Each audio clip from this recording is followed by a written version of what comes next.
ಉಕ್ರೇನ್ನ ಯುದ್ಧ ಟ್ಯಾಂಕರ್ ಅನ್ನೇ ರಷ್ಯಾ ಕದ್ದಿದೆ ಅನ್ನುವಂತಹ ಮಾಹಿತಿ ಲಭ್ಯವಾಗ್ತಾ ಇದೆ. ಸ್ಟ್ರೈಕರ್ ಜೊತೆಯಲ್ಲಿ ರಷ್ಯಾ ಯೋಧ ಪರಾರಿಯಾಗಿದ್ದಾರೆ. ರಷ್ಯಾ ಹಾಗೂ ಉಕ್ರೇನ್ ನಡುವೆ ಭೀಕರ ಯುದ್ಧ ನಡೀತಾ ಇರುವ ಸಂದರ್ಭದಲ್ಲೇ ಉಕ್ರೇನ್ನ ಒಂದು ಯುದ್ಧ ಟ್ಯಾಂಕರ್ ಅನ್ನೇ ರಷ್ಯಾ ಕದ್ದು ಹೋಗಿದೆ. ಸ್ಟ್ರೈಕರ್ ಜೊತೆಯಲ್ಲಿ ರಷ್ಯಾ ಯೋಧ ಪರಾರಿಯಾಗಿದ್ದಾರೆ.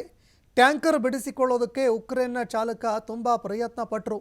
ಆದರೂ ಕೂಡ ಟ್ಯಾಂಕರ್ ಬಿಡಿಸಿಕೊಳ್ಳೋದಕ್ಕಾಗದೆ ಅದರ ಹಿಂದೆ ಓಡೋಡಿ ಹೋಗಿದ್ದಾನೆ ಚಾಲಕ.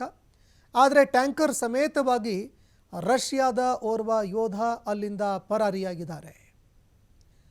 ಇನ್ನು ಸ್ಥಳೀಯರೊಬ್ಬರ ಮೊಬೈಲ್ನಲ್ಲಿ ಈ ದೃಶ್ಯ ಸೆರೆಯಾಗಿದೆ. ದೃಶ್ಯಾವಳಿಯಲ್ಲಿ ನೀವು ನೋಡ್ತಾ ಇದ್ದೀರಿ. ಇದು ಉಕ್ರೇನ್ನ ಟ್ಯಾಂಕರ್, ಆದರೆ ರಷ್ಯಾದ ಒಬ್ಬ ಯೋಧ ಈ ಟ್ಯಾಂಕರನ್ನು ಕದ್ದು ಅಲ್ಲಿಂದ ಪರಾರಿಯಾಗಿದ್ದಾನೆ ಅನ್ನೋ ಮಾಹಿತಿ ಲಭ್ಯವಾಗ್ತಾ ಇದೆ.